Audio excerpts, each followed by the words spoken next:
Who's there? Who is it? Answer me! Oh, darling, I'm so glad it's you. Ellen, what is it? What happened? I heard a noise. I was so terrified. I didn't know you'd come back. I just got here. What happened to the others? I saw the station wagon going down the driveway. Strange, they're going without saying anything. That noise I heard. Where were you? Might as well confess. I was in Jenny's room playing detective. I thought I might find something, some shred of evidence. Surely the police went over everything. Can't blame the guy for trying. They may have missed something. I couldn't go into her room. Poor Jenny, it's so terrible. Who could have done it? Undoubtedly the same person who set my car afire, who tried to kill me. Or us. You know who I think that is. And I know you're wrong. Oh well, no need to worry about that anymore.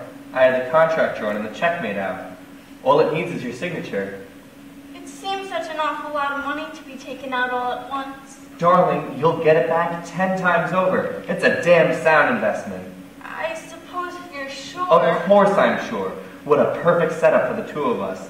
The newest, most ultra-modern motel court in the state. Oh, it'll be hard work, but together we'll swing it. I don't know how much of a help I'll be. I thought you were going to stop talking that way. New scenery, activity, our marriage. Ellen, it's just what you've needed. Now sign this. We'll stop at the bank and get the money. I'm so much better since you came back. Everything's changed. I feel a little like my old self again. I knew you would. That's why I couldn't stay away much you begged me to. Guess I'm a bit of a doctor after all. We can tell the others the truth now, can't we? Why not? Now that Lane's back, I'm sure they'd find out. And I'm sure she'll understand. I had to be near you, and there was no other way. It isn't Karen's fault. She simply went by what Father had said. I'm sure she knows he was wrong about you. I don't care what she thinks of me. You know what I think of her. I tell you, Ellen, it's a good thing I came here. Both your sanity and your safety were in danger. No, she wants me to get well, to be happy. With the fortune falling into her lap, if anything should happen to you, Ellen, you've always had money. You don't know what it can mean to those who haven't, what they do to get their hands on it. But we don't have to worry about her anymore. Darling, I'd like it very much to meet the real Dr. Phillips. I want to thank him. Sure. He's anxious to meet you too. Has romantic problems of his own, so he understands. Imagine him having been in the army with you. Imagine my luck keeping in touch with him. One of the few I did. Now, if we want to get to the bank before it closes... Why do we have to give them cash? Ellen, I've explained all that. There are other bidders, and it's the one who gives the cash first to close the deal. Couldn't we just go in a day or so? My mind is so confused. I don't feel well, and I know so little about Ellen! I've investigated it thoroughly. Good Lord, do you trust me? You know I do. It's just that... And you love me. We are going to get married? Love you? I love you so much I feel guilty letting you tie yourself down to anyone like me. Ty? You're being silly again. You'll be walking, of course you will, once we're together and away from here. I'm a very lucky girl.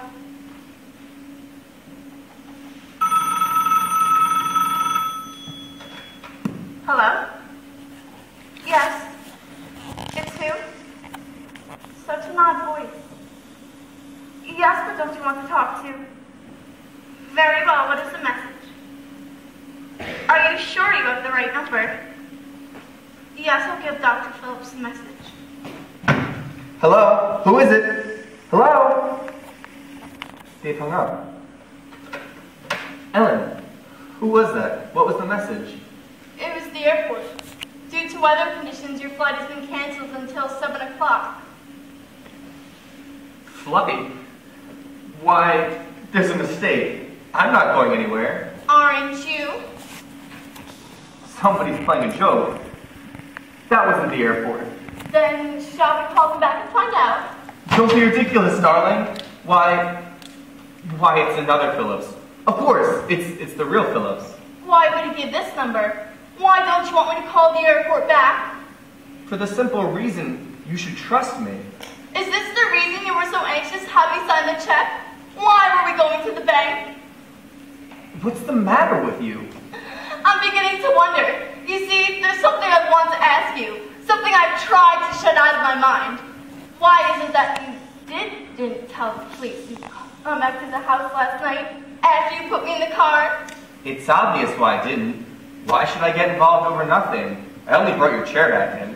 You were gone for quite some time. I had to get some cigarettes. Where did you get them? I came in here. I got some from Miss Pepper. Miss Pepper doesn't smoke. Darling, I didn't say she did. There was a pack on the desk. She didn't tell the police you come back into the house either. She knew it was of no importance. Ellen, why this third degree? Please look at me and tell me you had nothing to do with Jenny said. Can you look at me and tell me that? Of course I had nothing to do with it. Now you're overwrought, hysterical. I don't want to hear any more. I'll get your coat and things. I'm not going to the bank.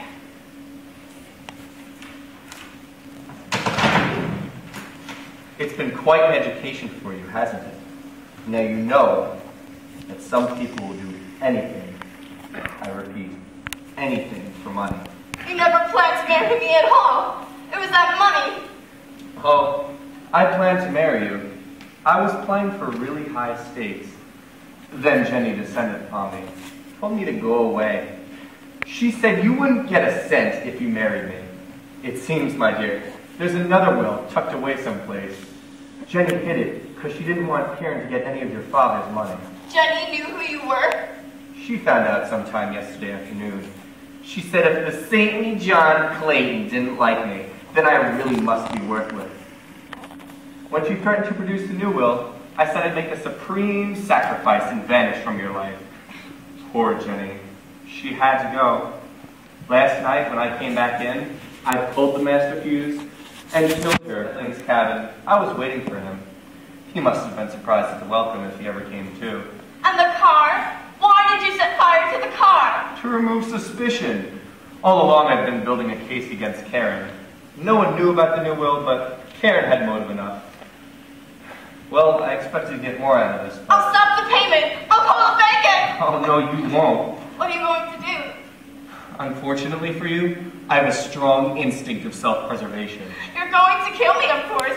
All right, go ahead. As though I cared. I can't walk. I can't do anything. I might as well just be dead. You were all I had. My love for you and the love I thought you felt for me. There's nothing to live for now. Go ahead and kill me, do you hear? I don't care! Fortunately, you've advertised that fact. Poor little Ellen. I cared for you as much as I could care for anyone. You were rich and beautiful, in that order. They'll look for me, of course. Perhaps someday in Mexico or South America, they'll pick me up. But what can they prove? Even this check, well, you love me. Despondent, you plan to kill yourself. No, they're not going to think that. I can't let you. You're too horrible. I don't know what you're going to do about it. Miss Ellen! I thought you'd gone. I had, but just down the road. Now, get away from her, quick now, and don't try any shenanigans. Are you all right, Miss Ellen? I came back as soon as I found out. How did you find out? Simplest thing in the world. Called the airport and verified your one reservation. Then I disguised my voice and called here. That wasn't so simple. That was you? That poor lovesick child would never have believed me. I had to make it sound official. It seems, Miss Pepper, I should have gotten rid of you the day I shot at you and deliberately missed. Stand still, young man. If I miss, it won't be deliberate. This is Mrs. Clayton's gun. Yes, she gave it to me when she stayed by to make some phone calls. This place will be surrounded soon. Her gun. I thought as much. Will you stand still? Just because it's her gun doesn't mean it won't shoot. But it does, Miss Pepper. You see, I unloaded the bullets this morning. Oh, as though I believe anything you'd say. And since I intend to make a break for Will it... you stand still? I can't let you get away to go on killing. That gun is empty, Miss Pepper. Not that you'd shoot anyway. There are cars coming. I'm warning you! You said it wasn't loaded. That'll teach you to lie.